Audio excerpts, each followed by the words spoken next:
Well, good morning, Faith Family. It's Tuesday, January 26th, our daily connection, the time when we all come together and connect with the Word, looking to get into the Word, and so more importantly, that the Word of God will get into us.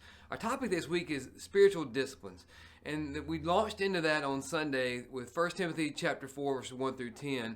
I hope you had a great time exploring that together, really digging in deep on what the disciplines are, how they benefit us in terms of our walk with Christ, and transforming us more to be more like Christ in His character and continue His work.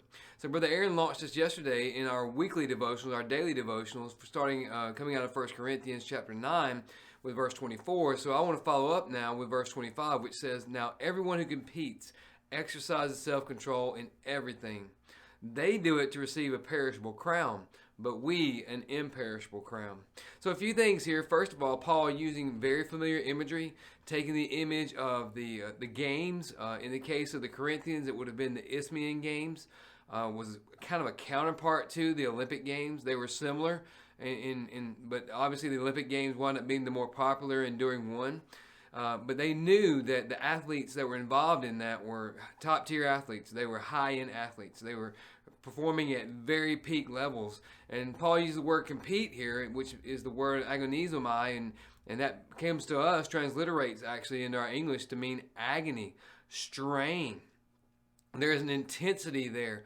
And that intensity is not just conveyed in the momentary exhilaration of energy or strength. It's also conveyed in the time period that was involved in their training. Because you didn't just show up and decide, hey, I'm going to be involved in the games today. No, indeed. These games were so highly revered and respected that only the top tier athletes were allowed to train. In fact, the games would generate certain trainers, if you want to consider it like that. These trainers would then be assigned to the athletes.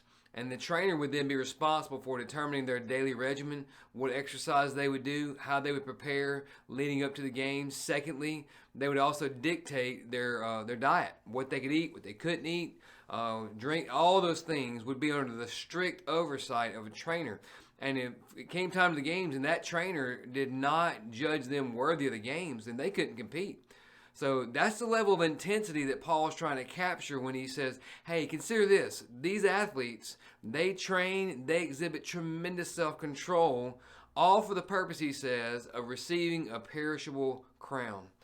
He says, but we do it for an imperishable crown. And if you know the book of 1 Corinthians at all, you know that all throughout that book, he is really hammering them about lackadaisical attitude concerning certain things they are allowing to take place in the church, certain things they're allowing to take place in their own life, and certain things they're not pursuing and not actively involved in. And so it's almost like a half-hearted commitment. And so Paul is saying, hey, these guys are showing tremendous self-control. They're agonizing, competing. They're putting themselves under the authority of another so they can gain something that will just disappear, because the Isthmian Games, they would create a wreath out of like pine needles and stuff. So you can imagine that wouldn't last very long. It was more really about prestige than it was the prize itself. Paul says they're achieving something that is earthly, temporary.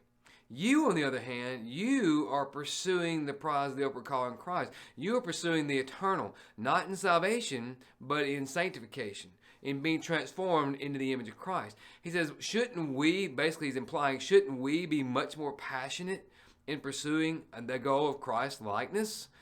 And so for us, think about our Olympic athletes, for instance. Think about professional athletes. We know that for the Olympics, there are all sorts of trials. The Olympics come every 4 years.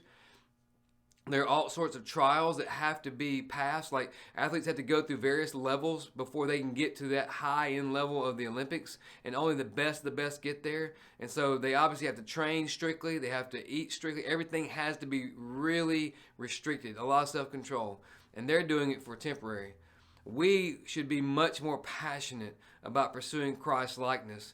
So involving self-control, restricting certain things, involving more things. So I want you to think about this. And the question that our writer asks is this: where's there room for improvement in terms of discipline in your life? Perhaps it's that you get up 15 minutes earlier to be able to spend some time in the Word, to read one verse today, 1 Corinthians 9:25. I don't know. Perhaps it's that you dedicate more time throughout the day to prayer. And there's fasting, there's all sorts of disciplines. But here's the thing, friend. It must be purposed toward Christ's likeness. So I hope this challenges you. I know it challenges me to think about what kind of attitude I demonstrate and what kind of level of commitment I'm demonstrating in following Christ and seeking to be transformed through sanctification to be more like Jesus. So as you're headed out the door today, remember, live sin.